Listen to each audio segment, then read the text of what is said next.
Welcome to the field, a free Emergent constellations preview today.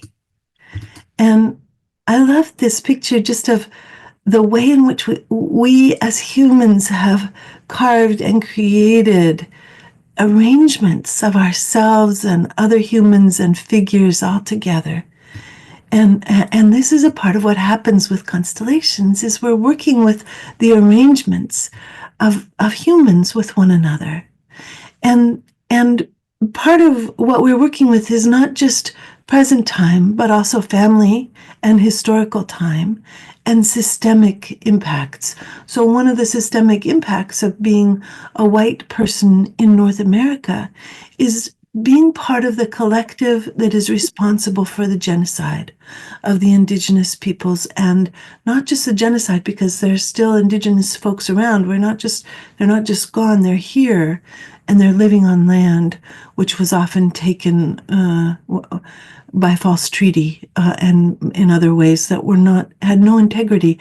So I just want to acknowledge that I live on land that belonged to the Chinook people, and that it was taken without integrity by the U.S. government. And the Chinook people are still working to become recognized tribe to this day. So very quickly, if you pay attention, then you get to absorb more. If you can't pay attention, be very warm with yourself and kind with yourself, because the way that we direct our attention is how we are managing our internal world of anxiety or upset, or the burden that we carry on behalf of our ancestors. So your body is a convergence point for past, present, and future. Not just your life, but the life of your ancestors is converging in your body. It converges in your mitochondria that give you your energy, these little factories of energy that come from our very first mothers. And you also are carrying within you your DNA, and the epigenetic sheath, the protein sheath around the DNA, is actually visually impacted by the traumas your ancestors have lived through. And our beloved epigeneticist Moshe Gif from the university, from McGill University in Canada, is actually even going to be speaking with us about this when we see him as part of our summit in April. So stay tuned. There's all kinds of wonderful convergences of science and constellations that happen here all the time. So we can see in the protein sheath the record. And he says that in the next 40 years, we'll begin to look at people's protein sheaths and read the history. Oh, yes, here we see the Irish famine. Oh, here we see the impact of enslavement in North America, and so on and so on. So we are ourselves. It brings tears to my eyes, but we are also the paper upon which the history of our families is written. And we carry burdens not just from the life we've lived since birth, but we carry the burdens that we were given from time before we were born, from the things that happened to the people that are part of our family line.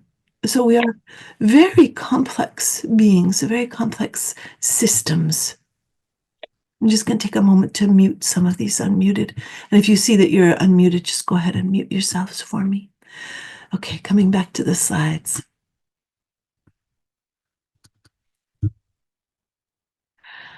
So first of all, you may be going, what are family constellations? What is Sarah talking about with this word constellations? And constellations, family constellations, are a form of healing and exploration that was developed by Bert Hellinger.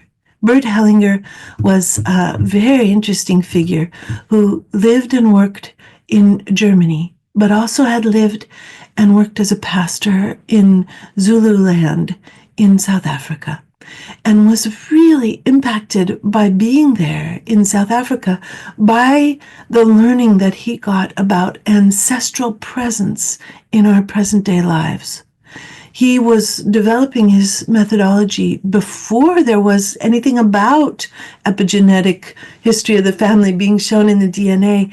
It was like he was an experiential neuroscientist, creating and looking for what were the ways that we could begin to touch and change and heal these streams of influence that come into us.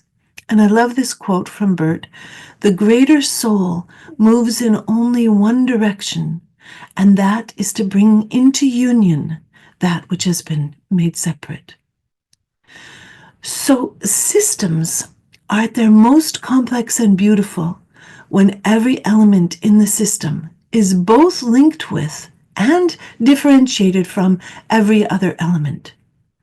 So systems, for example, the art that is created with colored pencils is most complex and beautiful when the colors are blended rather than made muddy by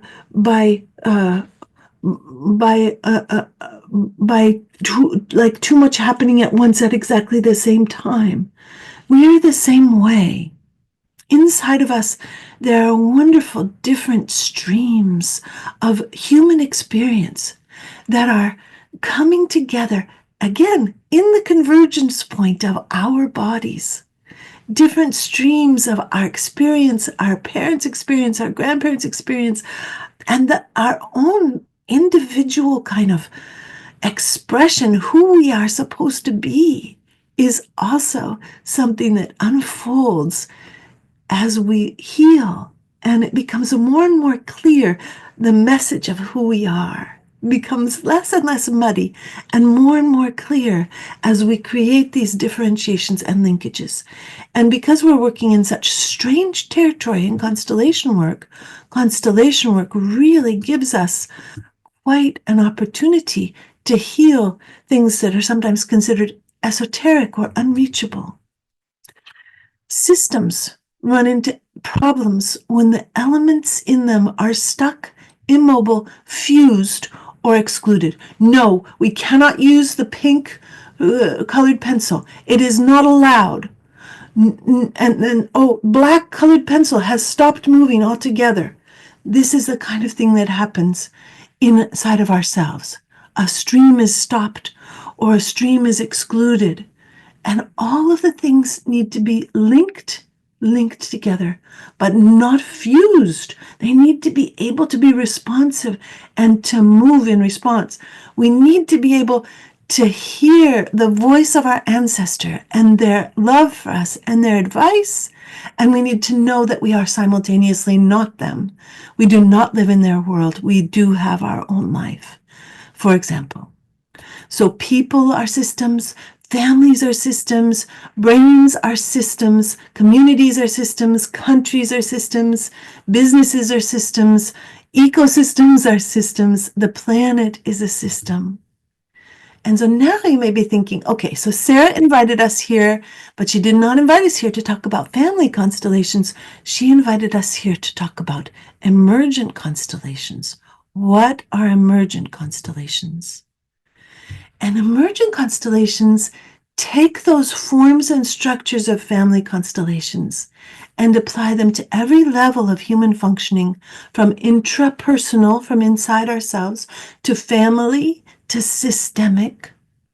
And they leverage what we know about brains and trauma from the research of relational neuroscience so that we can transform our implicit knowing and our fused places and our excluded streams into explicit knowing and inclusion and full participation. This type of constellation work embraces what is naturally arising in the constellation space, not just for the client and the facilitator, but for the representatives. The representatives are very important in emergent constellations. not because they go off and tell us stories and have ideas about what's happening, but because they are reporting from their own bodies what is happening on a body sensation level, which then allows the client to begin to discover things they have never discovered before. And we integrate in emergent constellations a deep respect for and an enjoyment of every voice. The work of the constellation happens simultaneously for everyone in the space. It happens for the people participating, it happens for the client, it happens for the witnesses. And it's a convergence of all of the complex constellations that are happening. So our bodies are convergence points, and this moment in time is a convergent point for, in this moment, 443 people who have come together with an interest in constellations. We have a stacked and beautiful constellation happening already with each of your constellations present in this incredible field that we are in. So I'm just going to pause for a moment and we'll go back to the slides, but I'll just double check the chat. I won't be answering all questions in the chat today, but I'll just look to see whether there's something I can answer quickly. And Jackie says, it's like our Akashic records have been verified in the body. Yes, it's so exciting, Jackie. And then people are looking for Jaya on the chat list. And Marcel writes, schools are systems, workplaces are systems. Absolutely. And will the slides be shared? Yes, they were in the email. Yes, yes, yes. And there's also a link that people are putting into the chat. And Zelik says, this is the most exciting expansion of consciousness and knowledge I have experienced in a very long time. Oh, Zelik, I'm so happy because I also feel excited. And Marcel writes, so people doing the constellation work are the emergent constellation? Yes. And Patrice writes, the one, ancestral presence, and two, the communal field, are core experiences and ways of knowing and ways of being of native peoples of Africa and indigenous peoples everywhere that Bert Hellinger lived with and learned from for 16 years. Thank you, Patrice. Yes. And then there's conversation about how to get rid of the chat box. Yes. Celeste says, would you call this a kind of sacred space? Absolutely. Oh, absolutely. And Carol says, does being in a breakout group mean we are in a constellation? We're doing some learning about what the kind of knowledge is that we need to be able to be in a constellation, in an emergent constellation space today. So we're going to be learning some sort of pre-work before we go into a constellation. And Paulina says, there's a known term, systemic constellation. How are emergent ones different? The emergent constellations bring together the relational neuroscience. Systemic constellations also work with all different systems, but don't bring in the relational neuroscience. Okay, we'll come back to the slides now. So constellation facilitators hold space on a continuum from emergent to directive. And both are very powerful. Both ways of working are very powerful. You just happen to be with me today, and I am on the emergent end. At the directive end of the continuum, the constellation really happens to a huge degree in the facilitator's inner system. And the facilitator then directs the reps to move, to show what the facilitator is sensing within. At the emergent end of the continuum, the facilitator is working with what's coming into the field through all the bodies, the reps, the client, and the facilitator. So I'll do a demo now for this very first piece of work. There's a lot of neuroscience that goes into this work, and I won't take a long time for it today, because if you become interested in it, you'll discover it in other places and other classes with me. But one of the things that makes human bodies be able to express themselves in their most complex way is when they are welcome, is when there's a warmth in the environment, when specifically we are noticed and known and welcome as an infinite being.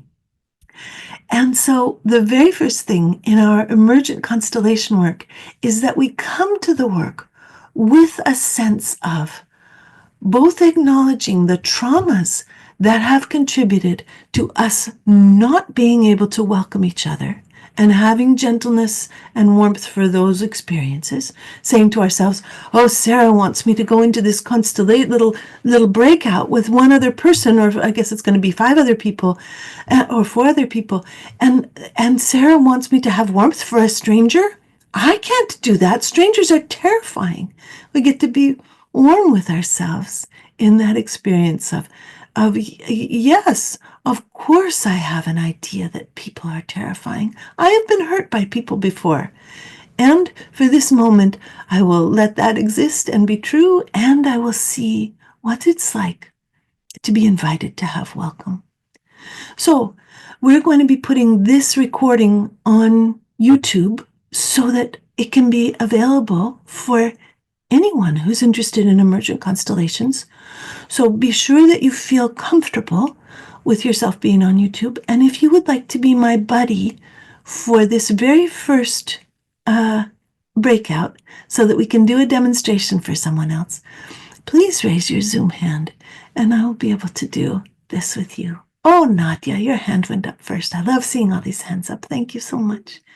Nadia, I'll work with you because your hand was up first. Hello. I'm happy to see you. Okay, so what we get to do is, in our breakout room, it would be me and Nadia.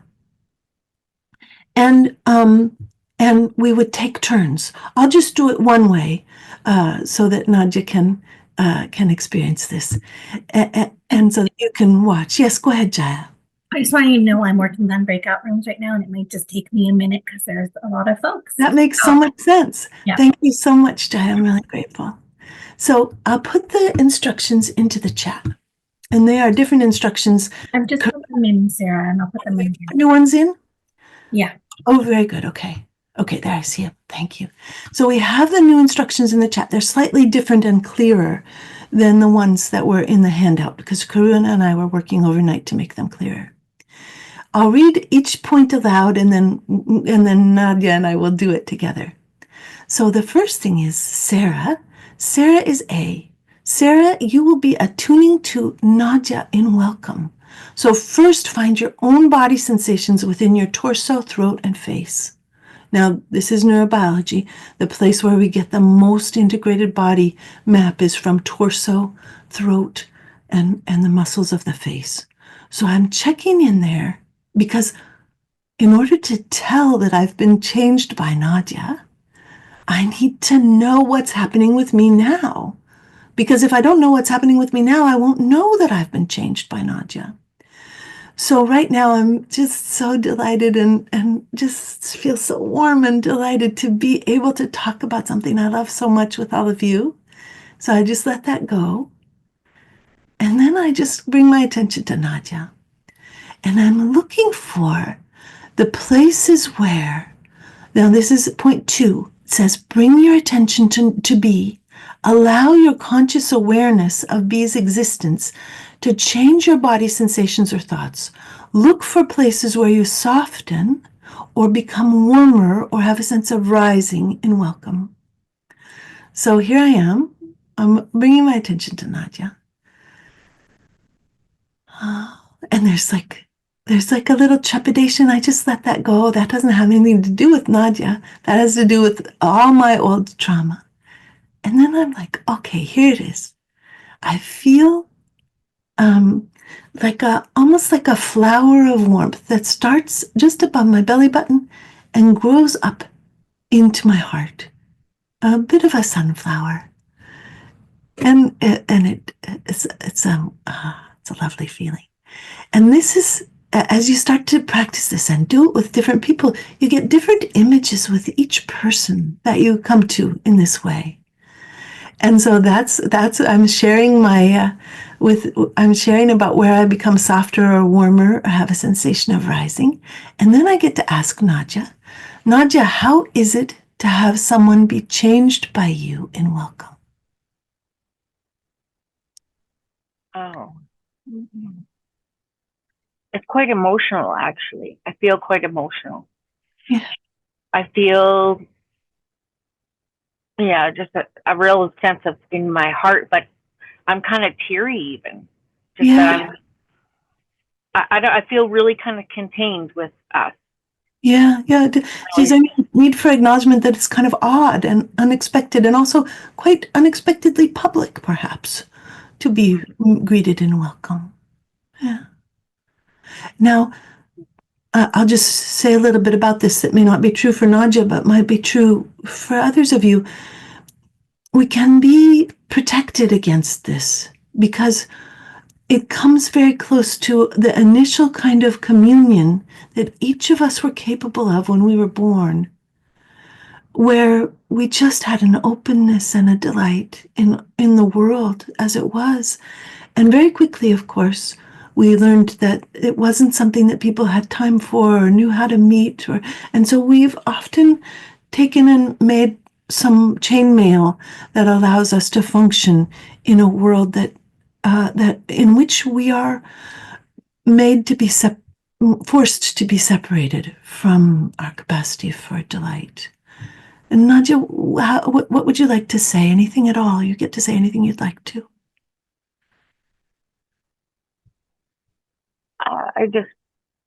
There's a sense of curiosity, but also gratitude that we're just doing this. Oh, yeah. Oh, thank you.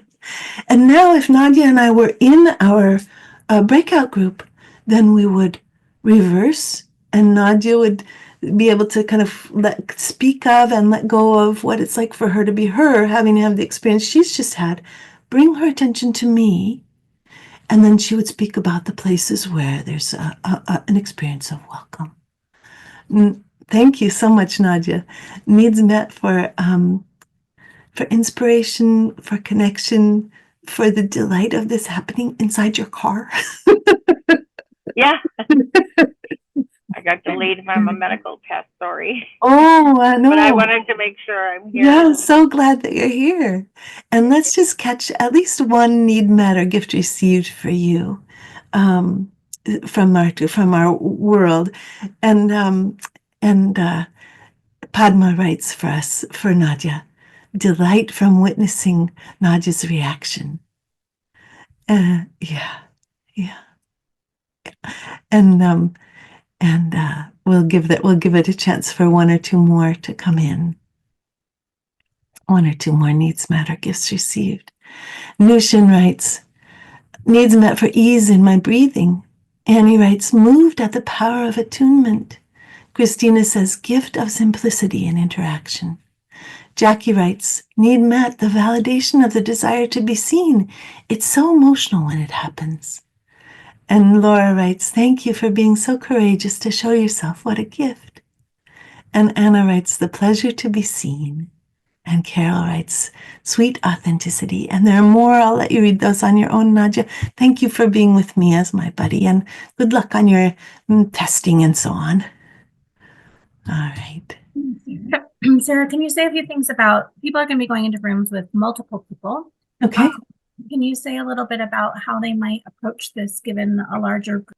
Absolutely. Let me do this really quickly with some of the folks who are assistants and long-term students. If you're an assistant or long-term student, I want 3 people to raise their hand. Thank you, Catherine. Thank you, Catherine's. Add spotlight. Add spotlight. Oh, Sarah, I think we're overwriting each other. Oh, darn. I'm going to add you back. Okay. I'll let you go ahead and finish.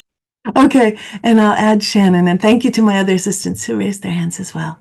So here we are. We're in a group of 4.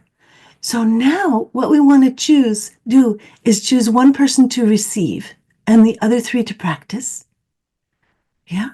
So let's say we'll choose Catherine to receive. So the rest of the three of us will practice. We won't say it aloud. We'll just name for ourselves what it's like to be us. And then we'll let ourselves focus on Catherine. And what happens when we focus on Catherine, there are two levels of things that happen. And we need to know there are two levels because, I'll show you what can happen. So here we are. Shannon, as you focus on Catherine, what happens for you in the welcome attunement?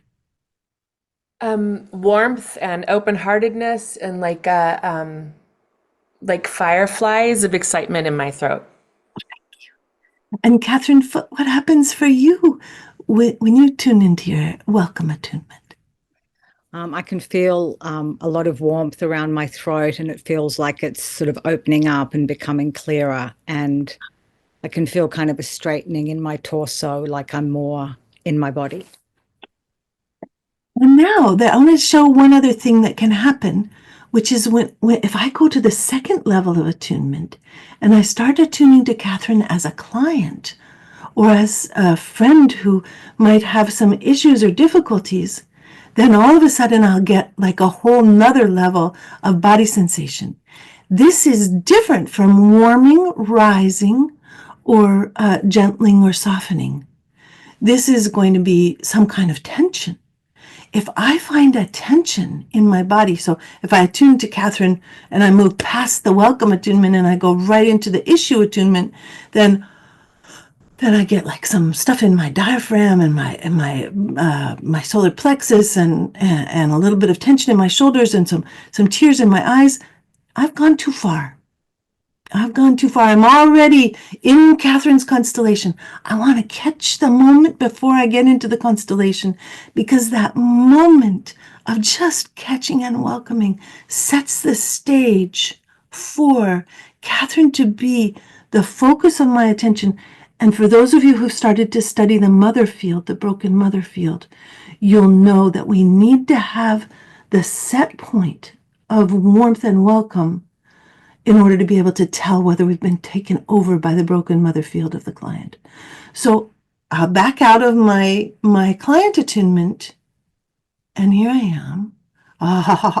Now I just get like a release in my shoulders, some happiness in my cheeks, some warmth and rising in my cheeks. And Catherine, how is it to have people attuned to you? Oh, it's so lovely. And as Shannon and Catherine were tuning to me, I was feeling it in the same things in up here and just like little sparkly energies. And then when you said, "Oh, now I'm going to go deeper," I could feel it down deeper. It's like I could feel your energy in my body, and it feels lovely. Oh, yes, just to be All of it. accompanied. Yeah, to Yeah. be accompanied. Yeah. Now, my energy isn't going into Catherine's body. My energy is just me. What happens for me, what happens for all of us when we begin to bring our attention to somebody else is that we start to replicate their system within our system. It's not us. We're not taken over by them. Sometimes people get worried about contagion. But we start to kind of do this as little push-ups, like I'm going to pay attention to my friend. Now I'm not going to pay attention to my friend. I'm going to pay attention to my friend. Now I'm not going to pay attention to my friend. We don't have to give our nervous system away in any way to do constellation work or to be moved and changed by each other. We are marvelously complex, and it's almost like we're creating a chamber of attention on the person who is the client that allows us to begin to play in really different, deep, connected ways in the field with one another. Thank you, all three of you, for being with me and doing this with me. Now, this means that not every person will get to receive, and it's such a lovely thing to receive, but just keep coming back to the classes, and as we work with smaller numbers in other classes, then we'll be able to get you experiences of being seen in this way. All right, Jaya, where are you now? I'm getting close. if you sent me a private message recently about not being in the breakout room, what I'm going to do is I'm just going to ask you to just not click the button when it comes up. And I'll rename you afterwards because I have 80 unread messages and a big group. And so I think that's going to be the thing that will be most efficient. So let me just finish assigning. I probably need another, let's say 4 minutes maximum. Yeah. Okay. And Sari has asked a very interesting question.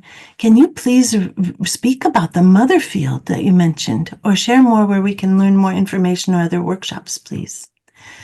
And yes, I can. Sorry, the broken mother field it's almost like we're all carrying constellations with us. And we have, as a part of our constellation, a representation of our mother, especially if she had trauma, in the ways that she judged or saw us in a way that was not generous or whole.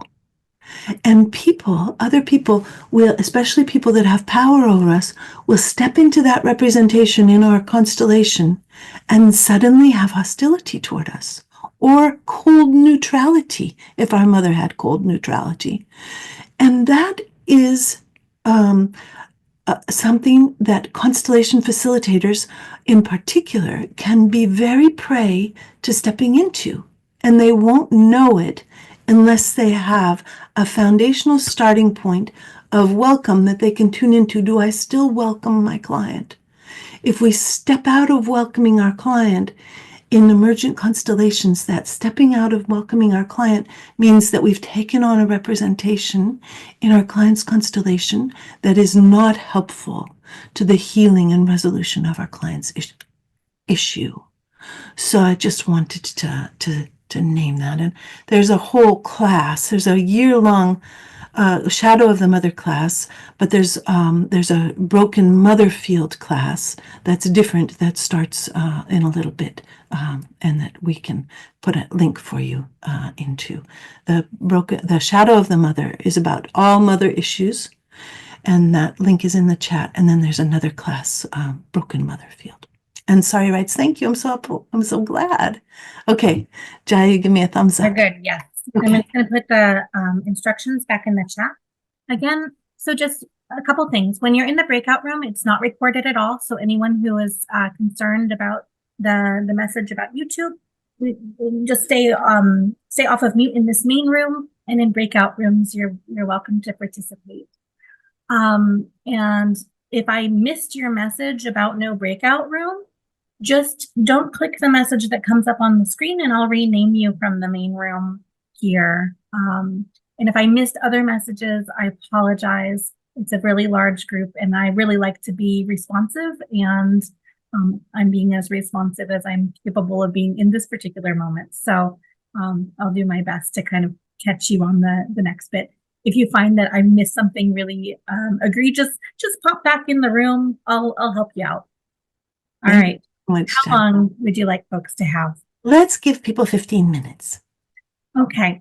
The instructions are fresh in the chat, or as fresh as I can make them. And again, don't click if you don't want to go. Groups are large enough that I don't think anyone will be left alone. And you may get to do 2 people, I think, with 15 minutes, but you may just get to do 1, or you may get to do 3. Just see how it goes in your group. All right. I'm opening up the rooms now. We'll see you very soon. Welcome back. So we've just taken the very first step into this funny world of relational neuroscience and constellations coming together, where we begin to use what relational neuroscience has discovered about the information coming from the body, where it shows up, what part of our brain tracks the information from our body, and also how hard it is to stay in the part of our brain that tracks our body. The reason that it's important to stay in the part of our brain that tracks our body is because that is the part of the brain. It's the right hemisphere. It's the relational brain. It's the part of the brain in which accompaniment and relational connection really happens. And it's the part of the brain where trauma lives. Everything that needs to be healed is popping around in there. And it's also the part when we're in the right hemisphere, we have the most access to our intuition and to the world that is not to the sacred world, to the world that has not been taken apart into little objects and instruments, but rather is the fullness of human experience that we're beginning to access. And this allows us to work with the mystery that constellations allows us to access. Now, I see that there might be a hand up. We'll be taking questions in the chat, and then at the end, if we have time, we'll do a question and answer. So put questions into the chat for me. I'm going to go into the slides for a moment, and then I'll circle back around and look at chat questions. So what we shift when we're doing constellations work is the way we pay attention to the world, to each other, and to the world. And Shala writes, this sounds like Ian McGilchrist's theory of the two kinds of attention. And indeed, Shala, yes, here we have a picture on the left of Ian McGilchrist. And then we also have a picture of Alan Shore, two very interesting synthesists and researchers who have written very thick books about the relational brain. If you're someone who loves neuroscience, then you will be able to really enjoy their books. They're very, very thick and juicy and dense and full of research. So each of our hemispheres do everything.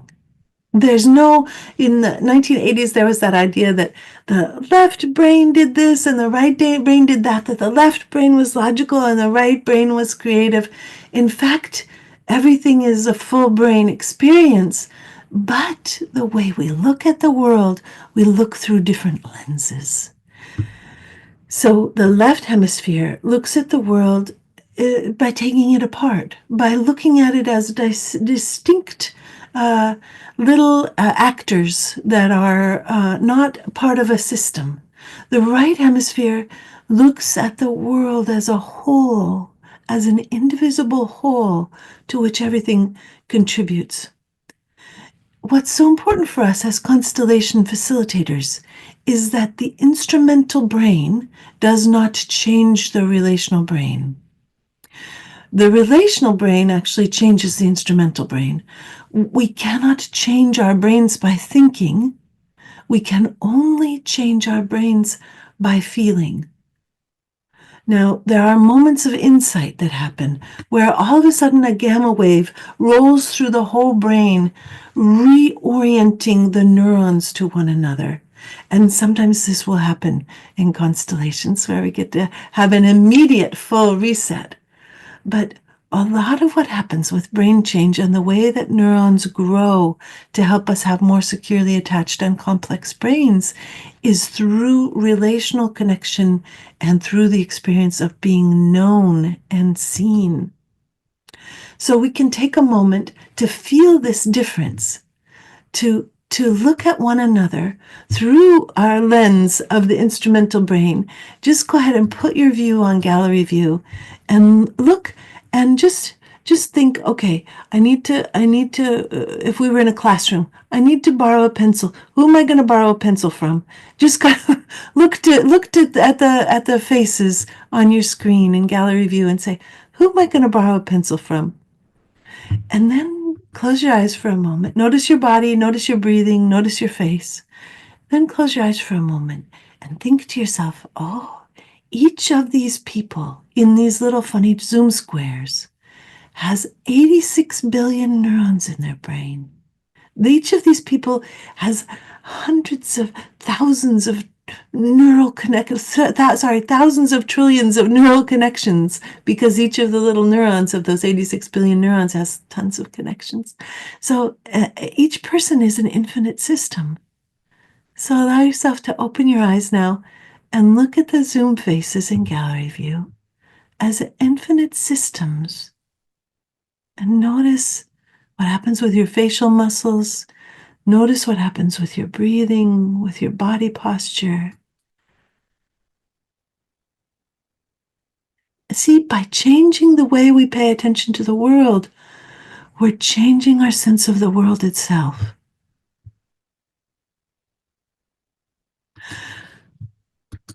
Say that again. By changing the way we pay attention to the world, we change the way we perceive the world. We change what is real to us about the world. Now, the problem with this is that when we pay attention with the right hemisphere, we come very close to all of our unhealed trauma. When we open the door to the right hemisphere, we also open the door to our insecurities, to our past experiences of pain and betrayal, to our a sense of humans not being safe. All of those things are a part of opening the door to the relational brain, which is why it's not an easy door to open, which is why we need to do it within the context of healing modalities. Because when we get to do it when we're in a healing modality, those spiky little parts of ourselves that come from having had difficult experiences, those things get to be held, accompanied. We're not so alone with them, and gradually they start to heal. And so I'm going to go on with the slides for a moment before I stop to look at questions.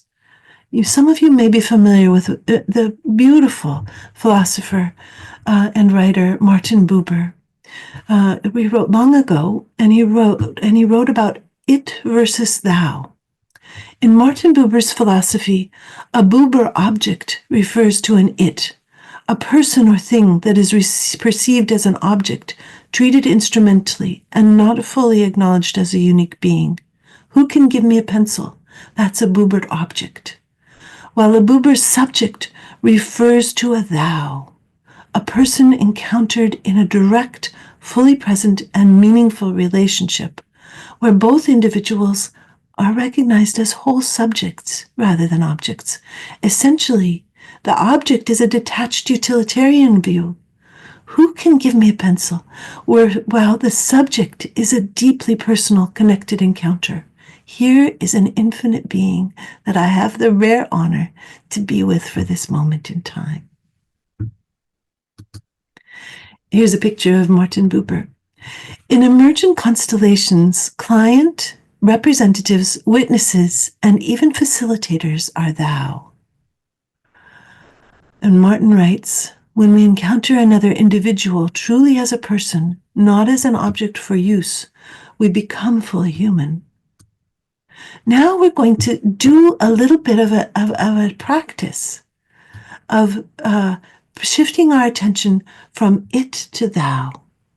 And let me have, since we're working in groups of 4, I'll have my assistants raise their hands, and I'll take 3 assistants again to be able to do this demo for you. Assistants are people who are experienced in this. Oh, I'm on stage, wrong slide deck here. Hold on. There we go. Okay. So this time I'll take Pavla. Jaya, will you help me? And Daya and Karine and Joe. Okay. Pavla and Daya and Karine. Oh, no, then we don't need Joe yet. We'll take Joe next go around. And Karine. Okay. So here we are. We're in our group of 4, and we have these instructions. And we'll, again, work the same way that we did before. So if you got a chance to be the client last time, give someone else a chance to be the client. Let's see, here it is. Practice shifting your attention from it to thou. Jaya, I'm so grateful. Or actually that was, yes, Jaya, thank you so much for putting it in the chat. So would like to be the client this time. Okay, Daya, you'll be our client. All right. So each of us get to look at our client as a task, a riddle, someone to be fixed or helped. We're going to notice our own body sensations within our torso, throat, and face. And those of you who are watching, you can look and see what happens to the people's faces when they look at their person as someone to be fixed. There comes an immobility to the face. Do you notice this? This happens because the face is not really linked to the instrumental brain. Okay, now, Dia, just notice how it is to be looked at as someone to be fixed. Now, we're going to, now the three of us, Sarah, Pavla, and Karine, will find our own body sensations within our torso, throat, and face before we attune to Dia.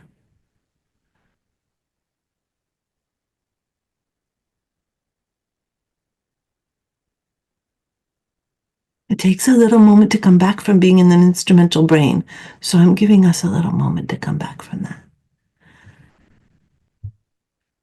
And now we're going to attune to our client, first in welcome.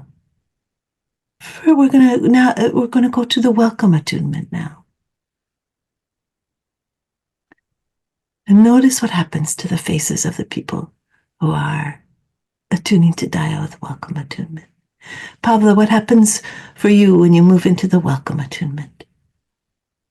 I feel like immediate relaxation and kind of like I arrived, like a softening, like I want to. Yeah. How are you changed by Dia? What softens? What does soften? What rises? What warms? What gentles within you? Like my throat open and my shoulders dropped, like I am relaxed. Oh, thank you. Karine, what happens for you? I straight away also relaxed, and it was like a beam in the middle of my chest, open and open and open and open and open and open, and it's still continuing at the moment. And for me, there's like little prickling, rising experiences of warmth and delight in my own torso. Thank you, Dia. How was it to be seen as someone to be fixed? How was it to be attuned with welcome? Yeah, the first time I could like immediately my heart constricted. There's a real tightness. And yeah, just my face was down, and there was so much of sadness that was coming up. Yeah, and as that shifted, I noticed how the sadness was shifting. There was a lingering first, and then it's slowly shifting by just being welcomed and while hearing how the attunement was, the expansion or the softening, the tightness relaxed, and I was able to smile and also be here. Oh, wonderful. So what Dia is talking to us is about how it is to be welcomed as a thou rather than being seen as an it. And then, of course, if we have more time, then we would rotate our experience between us. And again, if you didn't get to be a client in the last time, then see if you could go first in this second go round. And thank you all. I'm very grateful for you to do this with me. Thank you. Okay. So now I'll just check in the chat and see if there's a no questions. Let's try this out, Jaya. Are we more or less ready? Okay. And let's again give this 15 minutes.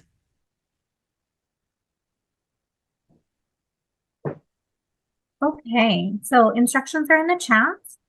And you'll have 15 minutes. If you find yourself alone, I will rearrange things. Again, if I missed a message, I think I'm caught up on messages at this point. If I missed a message and you don't want to go to the breakout room, just don't click. All right, we'll see you in 15 minutes. And so let me come back to the slides, and we'll talk about the being a representative and about how this all begins to come together and why it's important. So in constellation work, we listen to the client's question, wondering where the system is immobile or fused, and we populate the system with different elements. And we can use people to represent the elements. Or in one-on-one work, we can use objects. When we get to be in person, we get to use people and people's bodies in space. When we're one-on-one, we get to use these little figures and to be able to move the figures. And we can step as a representative, as a facilitator, we can step into different representations and report our body sensations. Or we can have the client step into different figures and talk about their body sensations. In both approaches, we're looking at the immobilized system, and we're wondering what kind of resonance, what kind of acknowledgement, what kind of interventions the system needs. What truths need to be seen and known and felt in order for fluidity and responsiveness to return.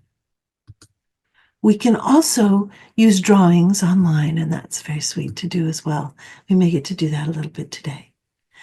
So when we're participating in a representative, we can really start to bring our constellation into a more explicit convergence with another person's constellation. And this is where representing becomes enormously moving and healing. When we represent, we become an element in the system of the constellation. If a facilitator has the sense that a question of a client is a brain question, the facilitator might invite us to become a representative for the client's amygdala, their hippocampus, their prefrontal cortex. Or if the facilitator has a sense that the question is a family question, then they would invite representations and representatives for mother, father, sister, brother, for example. If our client's question is a family question, then we might be placed as a representative for the client or their mother. Our businesses are a system. And so if a client's question is a business question, we might be placed as a representative for the CEO or for the organization. Our societies are systems.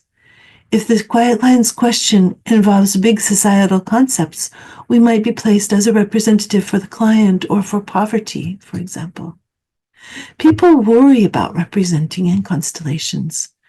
They worry that they won't get it right, or that they'll make a mistake, or that they won't serve the client, or that they'll be shamed or ignored.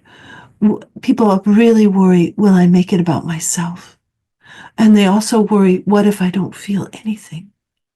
And I just wanted to take a moment to see if there were any other worries about representing that we want to put into the chat so that you can start to acknowledge the kinds of worries that we have. We so want to contribute, you know. We really do. I remember in my early days of being a representative, the thing I wanted most was for the client to say, yes, you contributed to me. That's not a part of anything that happens in a constellation, that the client says how the representatives have contributed, but it can be our longing. And here's some more. Anka says, I might be overwhelmed. Oh, this is really important to acknowledge, Anka. Brenda writes, some people worry about spiritual contagion.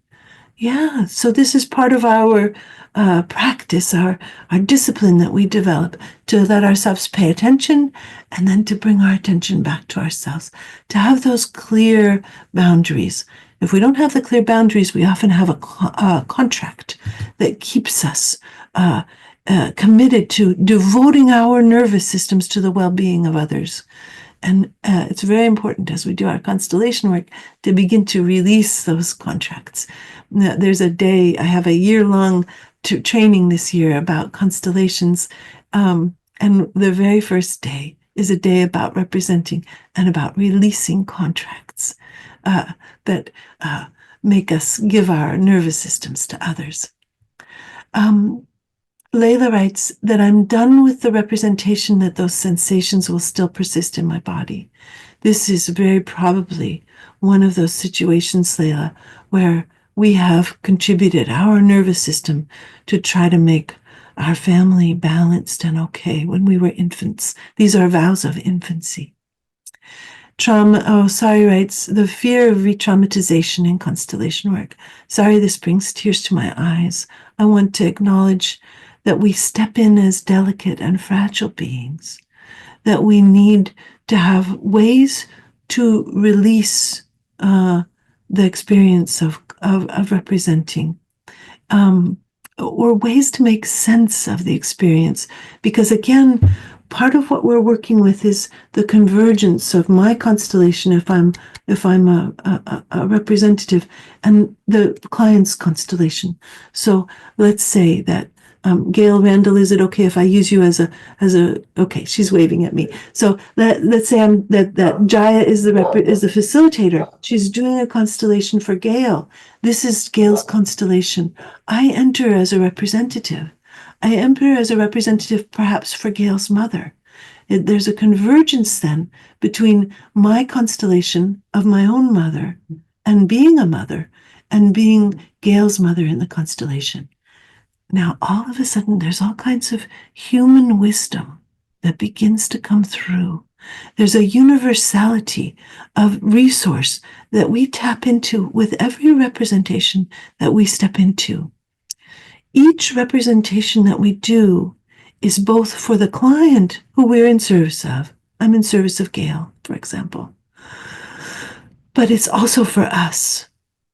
There's something in that representation that can be extremely important and bring us wisdom about the universality of the human experience. As I've worked gradually through my constellation journey, what I've discovered is that now I get more wisdom and more gifts from being a witness than I do from even receiving my own constellations. It's very mysterious, and I welcome you to this exploration. And Nora writes, and Nora, this brings tears to my eyes as well, that I will hurt the client with my contribution. And we have so much care. And often those vows, those ideas that we will hurt the client are very connected to a kind of false bodhisattva vow, to do no harm in the world. And so that's another kind of contract that we need to work with as we start to step into being representatives. Eddie writes that I can't come back to me. Nushin writes, I worry to keep the energy of others. Lynette writes, will I understand what I'm doing as a representative and how to react? And this is where we begin to accept. There's this wonderful acceptance of the smallness of our role as a representation, as a representative, that we are simply a small part of a system, and we and that we only get to give a little bit in each representation. Sometimes I know for myself that I'll get into a representation. I'll find myself wanting to run the constellation from the inside. I'm like, this facilitator is not doing a good enough job. I want things to happen here. And I'll be like, I have had to learn as a representative to limit my desire, to stay with my representation instead of longing for the client's healing, that I must commit to my role as a representative and then be with my body sensations. And that allows the facilitator to truly do their work and to do what's there to do between that facilitator and that client. Because each of us will give our clients different gifts in our facilitation. And what happens in the constellation is very much about nervous system to nervous system, facilitator to client. And we as representatives get to contribute but a small amount.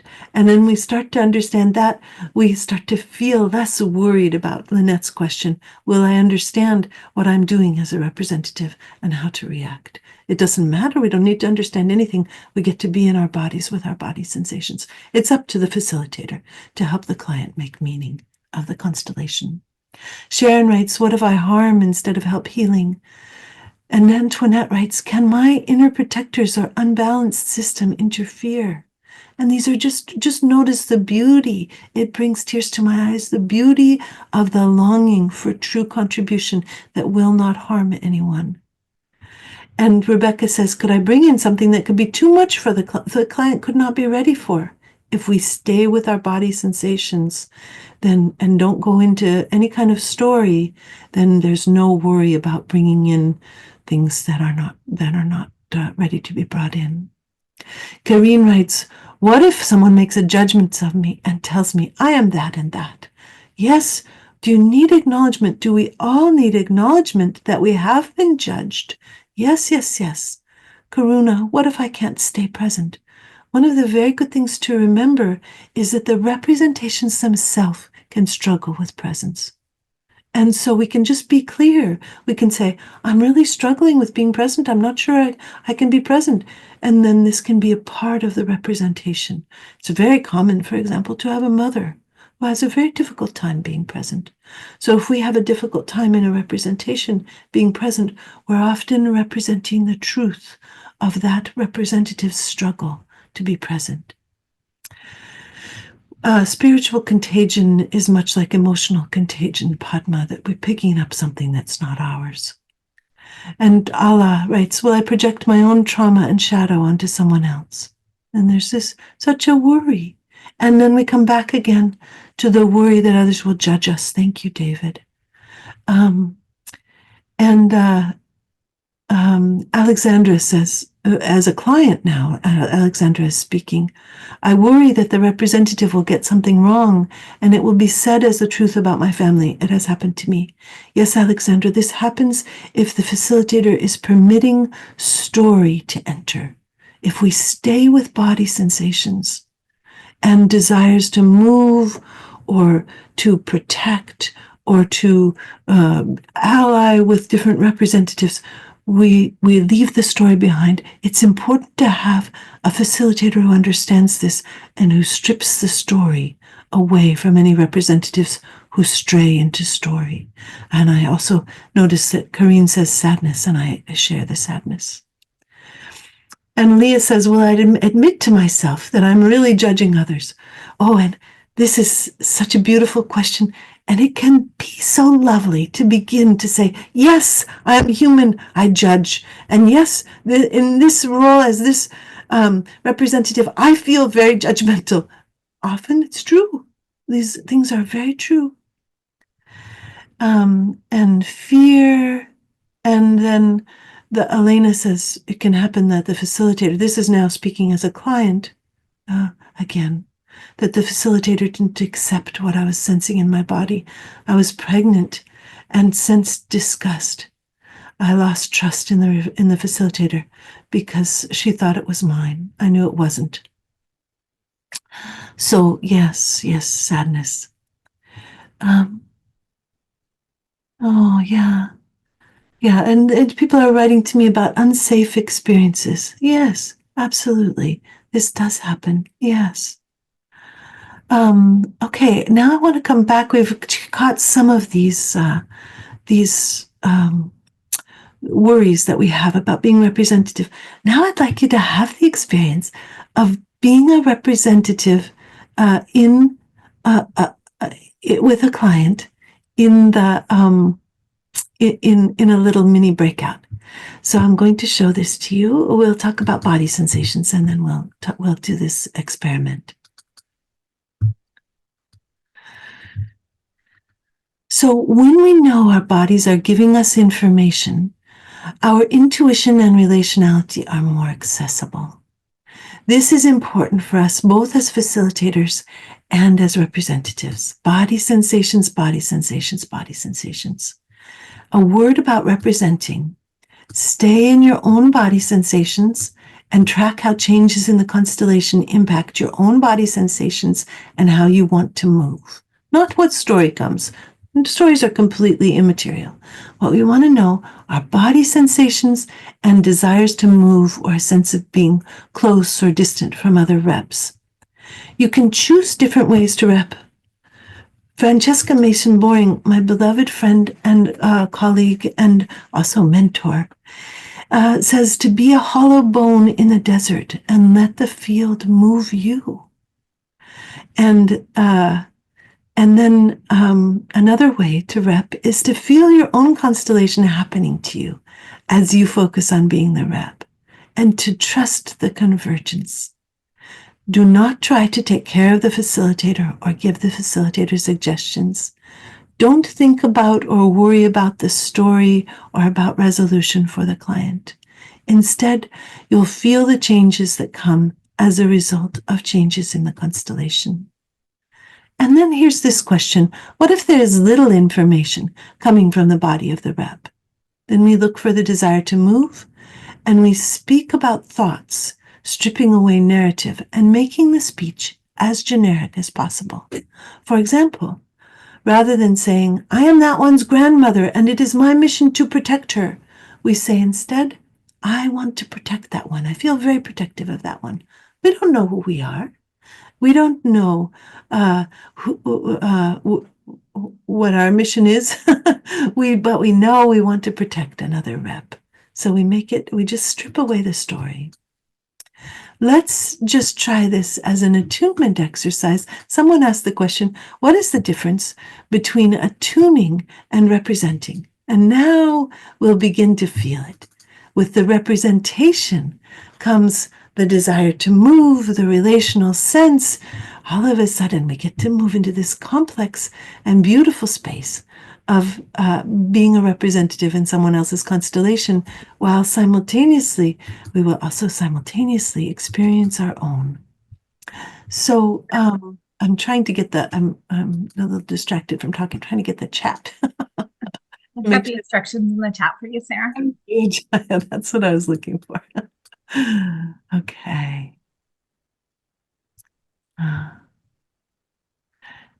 Sari had the question, can you give an example of what it looks like when you step into story? And I just did that with the grandmother idea. Or when people will sometimes say, there's a secret in this family. What you want to notice is, instead of saying there's a secret in this family, what you want to look for is, what does it feel like? Does it feel like something is bursting to get out? Are you vulnerable? Are you looking everywhere to try to understand? These are the kinds of things we want to reflect. What's happening in the body, not what meaning do we make of it. Sorry, let me know if that was helpful.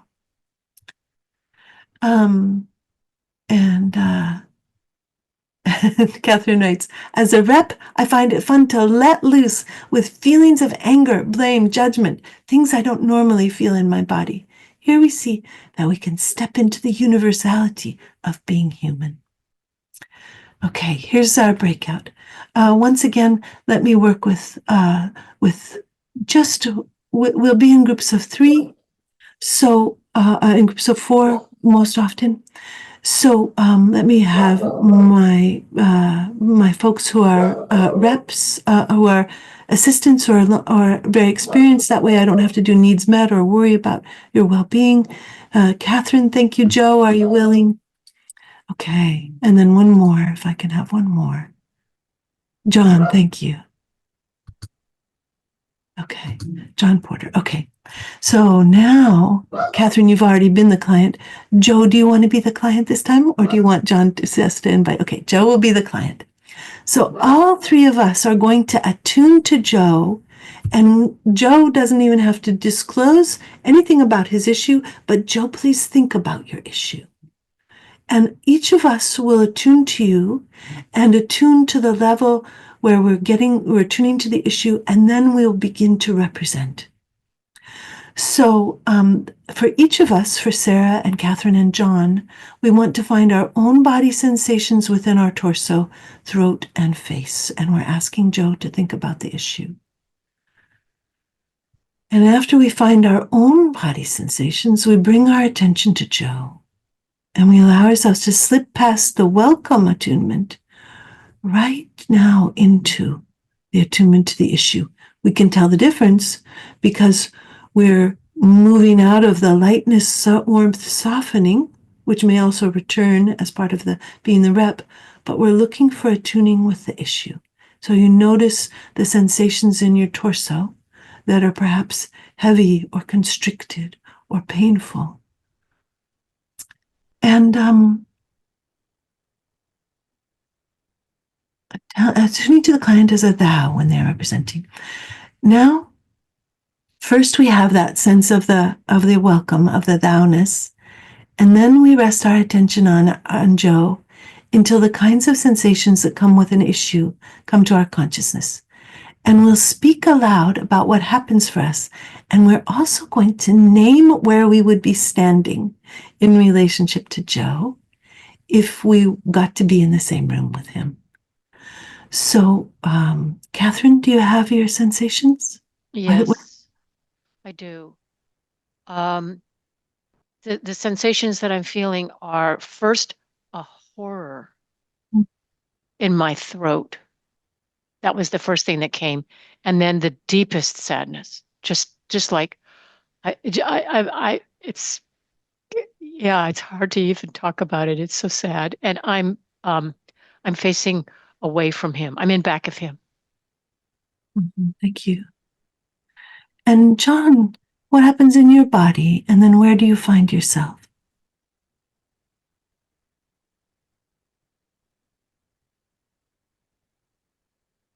I have a tight contraction in my guts, shallow breathing, and I'm standing behind him, facing him. Do you feel that you're in between Catherine and him? Or are you on the other side of Catherine? Yeah, I think I am between. Yeah. And I have like a sense of a wound or a deep pain, very raw, running from below my collarbone to my sternum. Down to my what's that little thing that hangs off the ribs, and I'm standing directly in front of you, as close as you will permit me to stand. Yeah. So, Joe, how is it to have us begin to take representations in your constellation about your issue? What's this like for you? Yeah, a very calm peace, a bit like when you get a really cold fog in the forest. There's like a beauty to it, but also and not knowing what's beyond the trees. But and as each of you kind of took a position, my bearings became more solid, and my kind of feet are more connected to the ground. Yeah, very beautiful, and at the same time moving and sad. Thank you so much, Joe. And I'm very grateful to each of you. Thank you, Catherine. Thank you, John. Thank you, Joe. So now we'll let people experience this. And I'll take what is mine and leave you only what is yours. Thank you. Yes, do the release. I didn't put the release into this, and so we can pop that in. Jaya, could you put that into or Joe, could you put that in and put it in the chat again? And we'll be moving you so that you get to be in groups of more than two once we get you into the breakout rooms. We'll put you in the breakout rooms, and then if you're in a group of two, expect to be moved into another group so that you can have an experience of there being more than one person in the constellation. And we'll work for half an hour, and then we'll come back and we'll do a very short constellation for somebody by lottery. so that you can begin to see how this works beyond just the representation point of things. Jaya, how does that sound? That sounds great. I'm gonna make just a couple movements here. It won't take me very long. And Jaya's still working, I'll catch Celine's question. Okay, and then I'm ready. Okay. Celine, please. Are we doing just one constellation? Oh, you'll just see how long, you're just placing, you have half an hour, and maybe you can do two. Okay. Yeah, you're not going farther into the constellation. You're just doing the placement to see what it feels like to have yourself seen as a thou, and then for the representatives to practice seeing the client as a thou. Does that make sense, Celine? Yes. Wonderful. Okay. Yes, please go ahead, Jaya.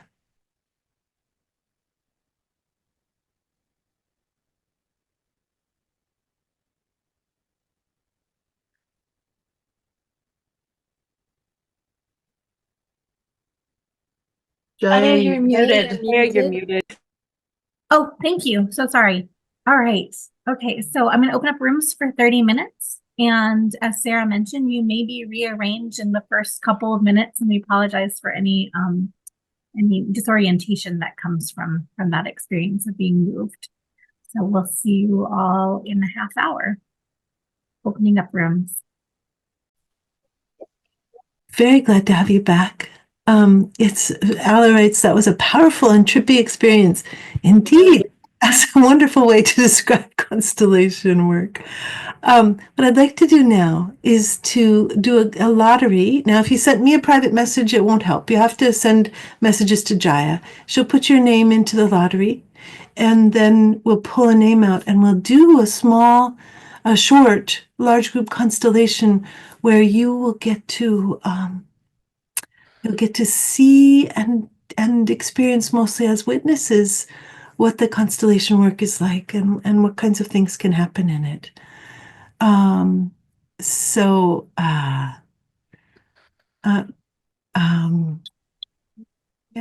and you can put your name into the general chat. Please be aware that this will be recorded, so only volunteer if that's something that you're open to. And I'll be adding people. I won't confirm with you in chat, but I will add you. Wonderful, wonderful. Thank you very much, Jaya. And Nancy, you have a hand up? Do you want to speak, or is you? Yeah, this was just a question about the practice. Sure. I was wondering if in constellation work it also includes past loved ones that we might be picking up as a representative. Absolutely. Well, yes, absolutely. Absolutely. And sometimes the constellation is about those kinds of losses. Okay, thank you. Absolutely. And the kinds of questions that are one of the things I mentioned that we would talk about was a little bit about what the field is, and we mentioned the field in the very beginning, and just as a quick overview, it's often considered by my beloved teacher Elena Veselago, who's from Russia, that the field is a force that wants things to become explicit, that wants knowledge to be known, that doesn't care personally about people's well-being, but only cares about kind of the truth being known and reunion of broken off and split off parts happening. That there's it's like the force of gravity almost, that it's impersonal. It doesn't really care about individual people, but that it's a movement that we fall into when we do our constellation work that carries us towards more knowledge and understanding. So that's a little bit of a glimpse of what the field is considered to be by Elena Veselago, and certainly I concur with her there. And then there was this question about what are good questions to ask as constellation clients. First of all, the thing not to ask is to have something happen for someone else. I would like my husband to love me again. Is not a good constellation question. I would like to know what is happening between myself and my husband. I would like to see it more clearly. I would like to understand more. I would like to have love. I would like to find my true love. I would like to have an abundant flow of money. I would like to really be able to step into my life work. Something's blocking me. Questions of something's blocking me are very good questions as a constellation client. Because, of course, we're working with systems that have frozen or gotten stuck in some way, and we're looking at how to begin them to have them move again. So questions about blocking are really interesting and very good questions. And Julie writes, can you say more about how to tune into where to place yourself as a representative? This was new to me. Well, what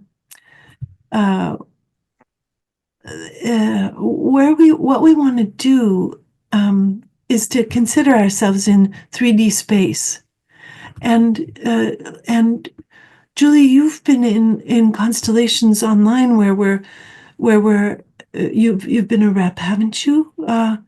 And where you're asked to place yourself in the drawing, like where do you feel like you belong? I think you've done that. And so we're just doing it without a drawing in this case. But it's sort of, here we are in the field. Here we are in this person's constellation. Where do we belong? Yeah. Good. Yes, this Karen references this Another Self from Netflix. Yes, this is a television series that people love that is very connected to constellation work. Lots of constellators write about how much they love it. So, very briefly, yes. While I finish adding, I just got 6 more people to add. Someone asked if you could share just a little bit more about the difference between directive constellations and emergent constellations. Yes. So when we're studying directive constellations, we're really learning almost how to have the constellation happen within us. And we are directing other people to move in accordance with what we as the constellation facilitators sense will support and the client. It's almost like the constellation. You'll know you're in a directive constellation if the facilitator says to you, "You please move over here," and you say this. And sometimes in emergent constellations, there's some invitation, like, would you be willing to move over here and check for me? Would you be willing to say this? And then, please put this in your own words, we'll say to the representatives. So the more that we're told what to do as representatives, rather than feeling it within them ourselves and finding our own movements and our own words, the more we're in directive space. And in terms of directive to emergent, so I don't know how many of you have worked with, for example, Stefan Hausner or Albrecht Maurer. Those folks place people and tell them what to say quite a lot. And you work with Francesca Mason-Boring, and she's a bit in the middle. And you work with Victoria Schnee-Schnabel. She's farther out in emergence than me. She does chaos constellations, where there's very little directive from the constellation facilitator whatsoever. So this is one of the ways that continuum of directive to emergent shows up. And if we say put Victoria at one end and we put Stefan at the other end, then my sense of myself is here, is sort of partway into the emergent directive constellation lineage or lineup. Yes, people are wondering who are these constellators. I love Stefan Hausner. I got to be in one of Stefan Hausner's books. I wrote a chapter for one of Stefan Hausner's books. And so Stefan Hausner, he wrote a beautiful book called even if it costs me my life. Yeah.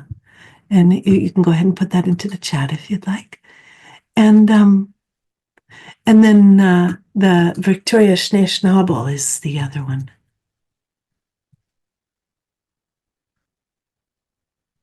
I think is how her name is spelled. Oh, there's Bernie put the title in German from Stefan. Thank you. Yeah, beautiful. Beautiful stuff. Sarah, there's a question from Nushin. Okay. Is it possible to connect with the other representative rather than the client while in the constellation? Yes, sometimes we have this. We wouldn't want to be attuning to another representative. We keep our attuning attention onto our client so that we're moved by what's happening in their constellation. But we can, as representatives, feel very connected to another representative. Absolutely. Absolutely. As a part of our attunement to the client. Yeah. Oh, and we feel impacted by their presence, right? Absolutely. We're in relationship with the other representatives. Jaya, how are we doing? I've drawn the lottery, and Pavla came out. Pavla, wonderful. Pavla, let's find out, what is your question? Where are you blocked? I'm blocked. I feel like I wanna go and get what I want.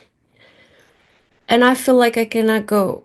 I don't know, there's always something that, like, I feel it in my body, I'm ready, and then I don't do it. Like, I feel like something is missing, or I need something else. And yeah, so I want to get what I want. All right. Jaya, who is our drawing person today? Joe will be drawing. Thank you so much, Joe. Joe, would you open the whiteboard? Oh, no, don't open the whiteboard yet. I have to choose some reps for Pavla. Pavla, would you please choose a rep for yourself and for what you want? And if you don't want to be on camera for this, just turn off your camera and Pablo won't choose you. Or if she chooses you and you haven't had a chance, just let us know that you're not volunteering.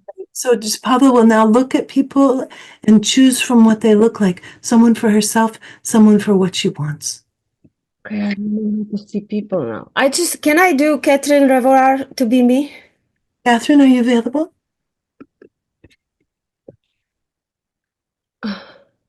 Is she here? Yes. Oh, good. Okay. Okay. And then who will be what you want?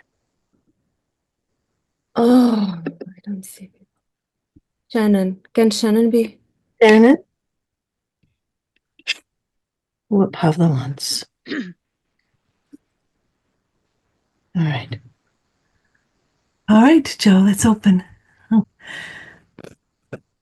Catherine as Pavla, where do you belong? I'm a medium-sized circle on the left side, a little bit higher than the middle, but not much. Go ahead, just draw it and then we'll see. Yeah, that's good. Now, when we're doing it with drawings, we feel it in our body. Catherine is, without even realizing it, attuning to Pavla, making Pavla the center of her attention, and then feeling into what she's been given, this rep for being Pavla. And so now she's told Joe where to draw her and what shape to give her, because when we're doing drawings, we get to be shapes. And where are you looking, Catherine? Where's your attention going right now before we have anything else in? I'm looking a little bit toward the top right. And Shannon, as rep for what Pavla wants, where are you and what shape do you have? I'm on the top right. And I'm about 5 little stars. There's more, but 5 seems like a good number to start with. I feel very sparkly and shimmery. And all right. And then so the stars come in. Rep for Pavla, what do you notice? I'm round because I roll around. I'm not just in one place. I'm here, I'm there. I need to be able to move quickly and easily. Pavla, So if you could just grab me and move me around a little bit, that'll help my body kind of, yeah, not so quickly, not so quickly. Yeah, there we go. All around the field, all around the field. and Pavla in real life, how is it to see this? What happens for you? Well, I felt when I have been asked a question, I was really shaky. Like I was like, I don't know, it's like shaking my hands, my teeth, I couldn't. So now, like seeing that there's somebody else besides me, like representing, it calms me down, and I don't understand. I like the stars, and I like to hear the Catherine's as me, the voice. So I feel like I'm not alone, and I'm slowly calming down, but I don't get it. And to just kind of think about your let's just touch family history and just see if there's something there that feels connected. Did any of your grandparents have to move, have to move, have to move? Was there anyone who had to stay in motion in order to stay alive? Well, the truth is, I don't know because my mom was adopted, so I don't know anything about that side. The rest of my family, it's actually kind of put in place, and nobody ever moved, only me. I like moved all places. They all wherever they were born. Nobody. Okay, let's bring in then your mother in the moments between birth and adoption. How old was she when she was adopted? 7 month old. Okay, so this is a 6-month-old mother. Choose someone for your 6-month-old mother. Hold on. If I don't see people, I don't know how to click on them, so I don't even know who's there. Can somebody just? Somebody who's called, raise your Zoom hand, and then we'll see who you are and bring you in. We have Yulia, Catherine Foot, Amelia. Layla. Amelia. Yeah. Who did you choose? Amelia. Oh, Amelia. Sorry. You chose Amelia? Amelia, are you available? She may not be here still. Yes, You are. Okay, good. Okay, so Amelia. Okay. Where are you, Amelia, as the 6-month-old mother? I'm slightly lower and to the right. Yep, right there, Joe. And I am like a flounder, one of those fish that's flattened and the eyeballs are looking up and the face is right there where you are, Joe. Yeah. Ugh. And I feel like, ugh.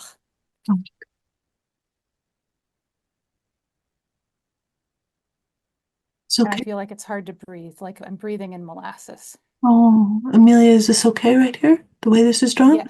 Okay. Sorry, Joe, can you flip me around the other way so my face is pointing towards the middle? Pavla.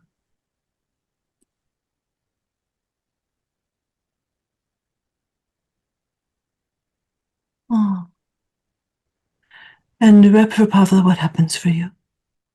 I was scared and I was sad, really scared, really sad. And then when mom came in, I just froze. I'm frozen now. I can't move. A rep for what Pavla wants? Anything happening for you? Yeah, tears. And like I got another set of eyes so I can watch each.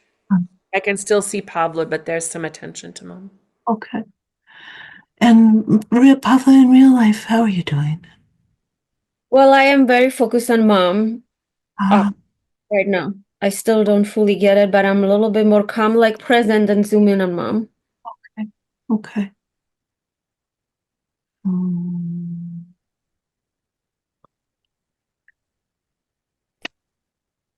Mm.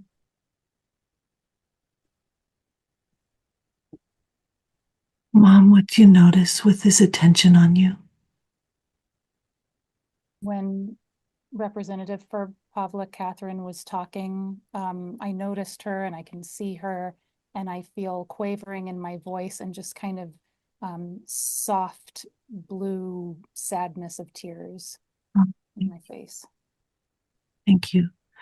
What I'd like to do is to bring in a rep for the baby's birth mother and a rep for the baby's adoptive mother.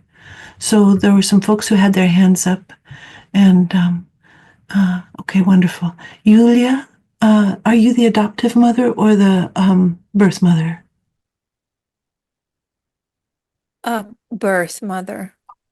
And Anasuya, you then are the adoptive mother, okay? Wonderful. Okay. So, birth mother, please tell Joe where to put you.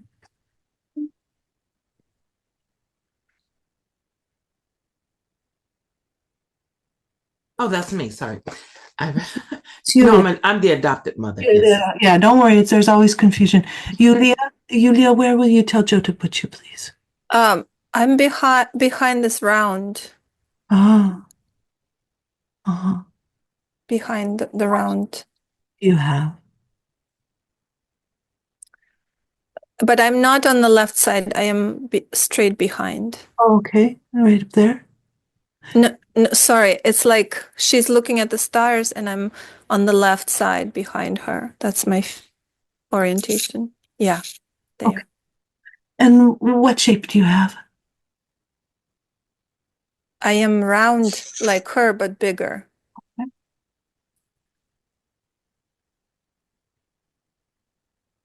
Like this?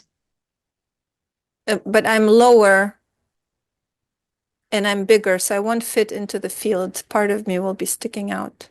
Okay. Yeah. Yeah, rounder. Now it's a little like egg shape. Thank you. And do you overlap with Pavla? No, I'm not touching her. Is this okay?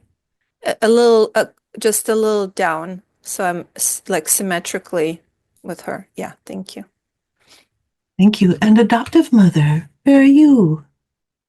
Anasuya. Hi. So that's Pablo, right? The circle? Yes. I am a crescent moon and I'm in front of her, both hugging her and protecting her. Protecting Pavla? Yes. Oh, okay. Huh. Catherine, rep for Pavla, what happens for you? Ever since the mom came in, I can't look at the stars. Okay. I have to be hypervigilant. It was all about mom until my birth mom came in, and now Not so, yeah, okay, until the birth mom. Okay, go ahead. And no, wait, and the now, one behind her is the birth mom. That's right. Yeah, okay. Yeah. I want to look at the birth mom, but I can't. I don't know where to look. I'm hypervigilant. I'm scared. Those stars are really far away. Yeah, okay. And I'm just crying. Yeah. So sad. So sad. Yeah. Okay. Pavla, how are you doing? Pavla. Well, interesting because I feel whole my life I hear from my grandmothers, all of them, not all of them. I didn't know so the adoptive one and from my dad's side and my mom and everybody was telling me you cannot have what you want. I was born with knowing what I want. I know exactly what I want. I just cannot have it for some reason. So when I see this, and first of all, my adoptive grandmother really never really liked me. She liked my brother. She was like my brother. She was in love with my brother. Nobody really liked me from my grandmothers. I had then different set of grandmothers that they were not my grandmother's grandfather, that they loved me. But like this situation is not, never felt like I really was wanted there. And in addition, the mothers are both focused on you instead of on their actual child. So let me just sit for a moment with this because they belong over with that little flounder. Yeah, I don't even want him, actually. Yeah, they're not belonging.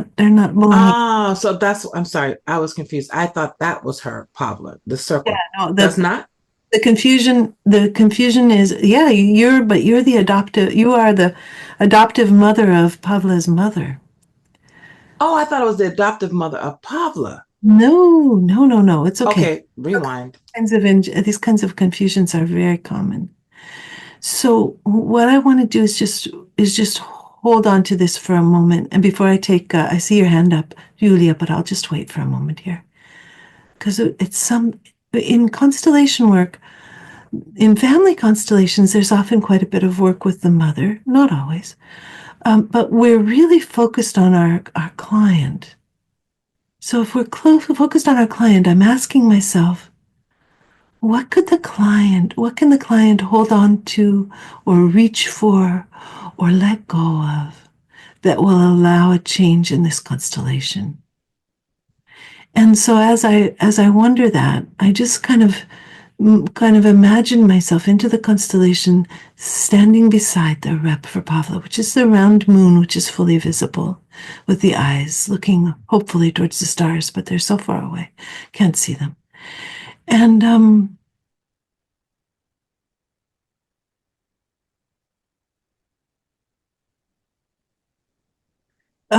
Pavla, just check for me about whether you had to be your mother's mother. Yeah, all the time. It was all about my mom. And I'm really blocked by the moon right now. I think that it's either mom is blocking or the moon is blocking. So Okay, so I'd like you to say, if you can, just kind of feel into this for me. I, Pavla, this is your baby self in a way.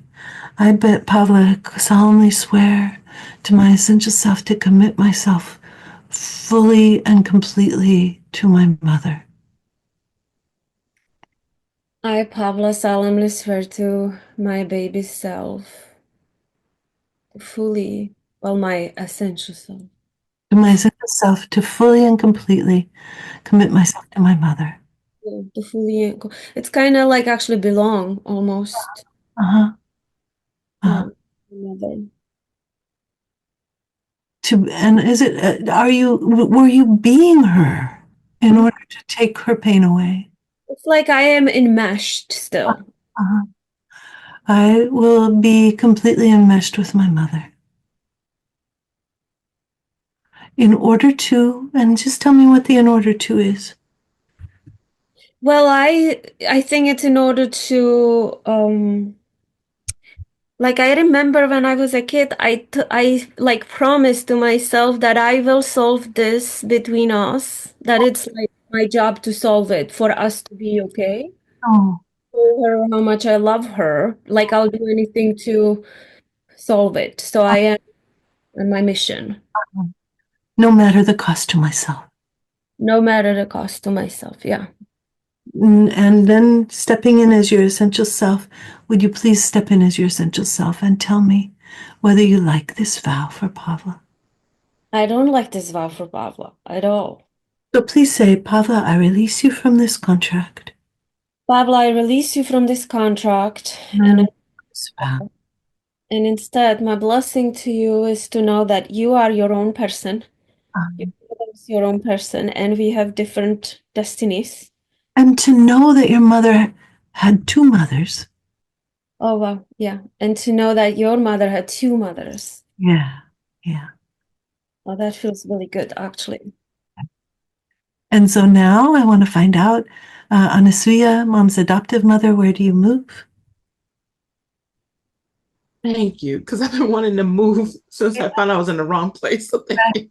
I would like to be moved to behind the real Pavla, so that she's embraced and feels loved and hugged and protected. Okay, we need you to go. I'm gonna put you, Joe, just put her over on the other side of the fish. Yes. This is your baby. Yeah, this is your baby. She's mine. Pavla's mama. Okay. And now Pavla's real mother, birth mother, Yulia, where do you go? If you go. This is my place. Okay. Okay. I was gonna say earlier that when Pablo was speaking, before even the vows and release, that I noticed the little flounder, or what he is, I don't know.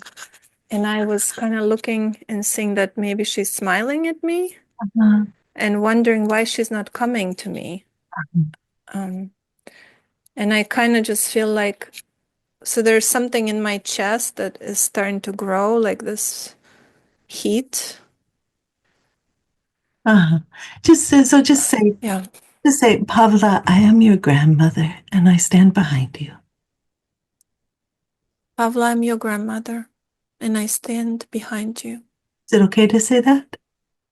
Yeah. Pavla, how are you doing, my darling? Yeah, that brings tears. Okay. Rep for Pavla, what happens for you? I can see my birth mom now. I'm really glad. I feel a lot of warmth in my body. See your mom's birth mom. Excuse me, my mom's birth mom. As a resource. Oh, good. I feel a lot of warmth. I was going to say I can't look at the stars before, but now I can look at the stars. So now I want to. I'd like to move just a little closer to the stars. Oh, wonderful. And how is this for you, stars? What's happening for you, Shannon? A little bit more. I love this. That's good. That's good. And I'm so happy to have an unobstructed view of my beloved. We belong together. Oh, wonderful. Okay, we're going to stop here because we just have 2 minutes. So, Pavla, would you tell your folks, I release you from your roles. I take what is mine. I leave you what is yours. I release you from your roles, and I'll take what is mine, and I'll leave you with what is yours. Wonderful. Okay. And Pavla, we won't do the needs met and gifts received round. So just imagine it. Everybody blow kisses to Pavla. And and we'll stop just so that I can tell people a little bit about what's happening this year. Thank you for coming to this introduction to Emergent Constellations. This is the first year that I'm doing a full training to take people through the constellation, the integration of constellations and neuroscience. And there's a program where you can be in 12 Fridays where you can begin to learn this in very solid, grounded detail and let go of contracts and learn the nuances of the things that we've been looking at today to do the next steps after what we've done today. And the program begins with an intro to emergent constellations that's 3 days long and then goes to the Fridays. So if that's something that you're interested in, I will be so glad to get to be with you. Another possibility for those of you who like short time is on Mondays once a month. There's constellations and neuroscience. This year we're looking at entangled relationships, the neuroscience of entangled relationships, and ways to use constellations to create releases and more freedom. And then finally, there's a masterclass series where we get to work as full facilitators and experience questions about facilitation, working with the theme this year of the body and being embodied and our sexuality and emergence. So we have some links in the chat for you, and we'll be sending out emails to you to let you know about those opportunities if you would like. I'm just so delighted that we got to be together and to take a look at emergent constellations together. They are such a powerful and mysterious healing form that we can bring neuroscience to and begin to leverage a deeper and more sacred understanding of how to be as fully human as we are.